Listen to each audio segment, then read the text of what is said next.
Saatnya ngopi bareng, namun sebelumnya jangan lupa like, subscribe, dan tekan tombol notifikasinya. Serta bagikan kepada yang lain.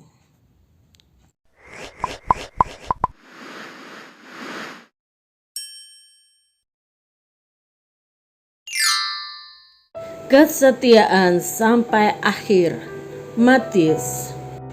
Roma 12 ayat 2. Janganlah kamu menjadi serupa dengan dunia ini, tetapi berubahlah oleh pembaharuan budimu, sehingga kamu dapat membedakan manakah kehendak Tuhan, apa yang baik, yang berkenan kepada Tuhan, dan yang sempurna.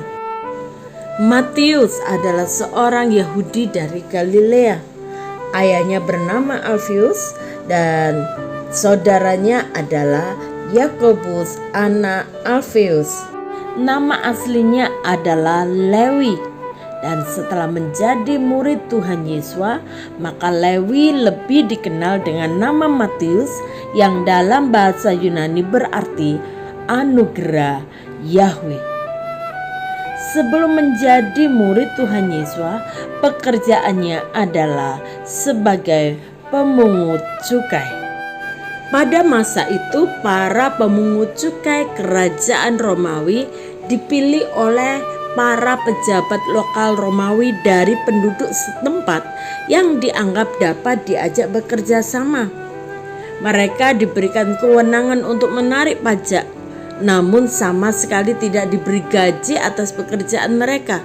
Karena itu para pemungut cukai ini biasanya menarik pajak lebih tinggi dari jumlah yang seharusnya mereka tagih, dan kelebihan ini dianggap sebagai upah mereka. Karena itu profesi pemungut cukai seperti Matius ini sangat dibenci oleh orang-orang sebangsanya. Mereka tidak mau berhubungan dengan orang-orang berdosa seperti dia. Namun ternyata Tuhan Yesus tidak berpikir demikian terhadap Matius. Ketika Tuhan Yesus melewati rumah cukai, Tuhan Yesus melihat Matius duduk di situ dan ia berkata, "Ikutlah aku." Seketika itu juga Matius meninggalkan uang serta jabatannya untuk mengikuti Tuhan Yesus. Matius tentu merasa sangat senang karena Tuhan Yesus mau menerima keberadaannya. Karena itu Matius mengadakan suatu perjamuan besar bagi Tuhan Yesus. Ia mengundang teman-temannya yang lain seperti dirinya untuk bertemu dengan Tuhan Yesus serta mendengarkan pengajarannya. Pada waktu ahli-ahli Taurat dari golongan Farisi melihat bahwa Tuhan Yesus makan dengan para pemungut cukai dan orang-orang berdosa itu, berkatalah mereka kepada murid-murid Tuhan Yesus, "Mengapa gurumu makan bersama-sama dengan pemungut cukai dan orang berdosa?" Tuhan Yesus mendengarnya dan berkata kepada mereka, "Bukan orang sehat yang memerlukan tabib, tetapi orang sakit. Aku datang bukan untuk memanggil orang benar, melainkan orang berdosa." Perjumpaannya dengan Tuhan Yesus hari itu telah merubahkan Matius. Kini dia mengetahui apa yang menjadi kehendak Tuhan bagi kehidupannya. Mulai hari itu, Matius menjadi seorang murid, dan sejak saat itu dia mengikuti Tuhan Yesus, menyertainya sampai saat sengsara dan kematiannya. Matius adalah salah satu saksi dari kebangkitannya. Dia juga ada di antara para rasul yang hadir saat Tuhan Yesus naik ke surga. Di Yerusalem, Matius ikut berdoa bersama-sama dengan para rasul yang lain dan menikmati hari Pentakosta pertama.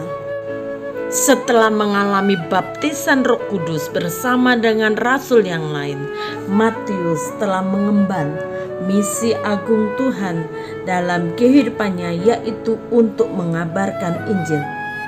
Berdasarkan sejarah Kristen, Matius mengajarkan Injil selama 15 tahun di kalangan masyarakat Yahudi di Yudea dan kemudian berkeliling ke negara lain termasuk Makedonia, Persia dan Partia, juga ke Ethiopia.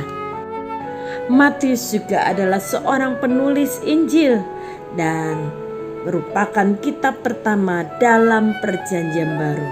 Injil ini ditulis oleh Matius untuk pembaca Yahudi demi meyakinkan mereka bahwa Mesias yang dinanti-nantikan telah datang dalam diri Tuhan Yesus HaMasiah. Di Ethiopia, Matius juga bertemu dengan Sri Kandake, dan beberapa tulisan mengatakan bahwa pada akhirnya Matius ditangkap, direbahkan di tanah, dan dipancung kepalanya dengan halberd, yaitu senjata abad ke-15 atau abad yang ke-16 yang memiliki mata pisau seperti kapak dan ujung logam yang runcing pada ujung batangnya yang panjang, di kota Nadabah, Ethiopia, sekitar tahun 60 Masehi. Saudara, untuk menjadi seorang Kristen yang setia sampai akhir, maka kita harus berubah oleh pembaharuan budi kita, sehingga kita dapat membedakan manakah kehendak Tuhan, apa yang baik, yang berkenan kepada Tuhan, dan yang sempurna. Dan kita tidak boleh lagi menjadi serupa dengan dunia ini. Matius telah memberikan teladan kepada kita, panggilan Tuhan yang mengubahkan pola pikirnya sehingga dia mau meninggalkan apa yang dulu mendatangkan keuntungan baginya dan mengikut Tuhan Yesus, bahkan melayaninya sampai akhir hidupnya. Kami bersyukur kepadamu, Engkau mengasihi Matius dan memberikan kepadanya kesempatan untuk berubah. Kesempatan yang sama juga Tuhan berikan kepada kami.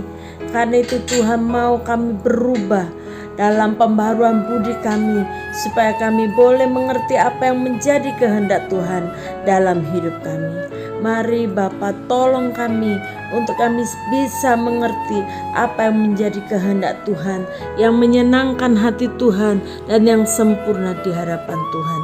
Ini kami Bapa, jadikan kami seturut dengan kehendak-Mu.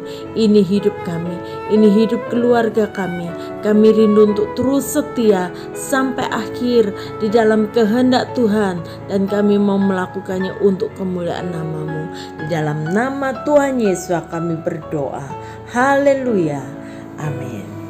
Terus mengalami pembaharuan budi dan selamat berkenan kepada Tuhan. Tuhan Yesus memberkati.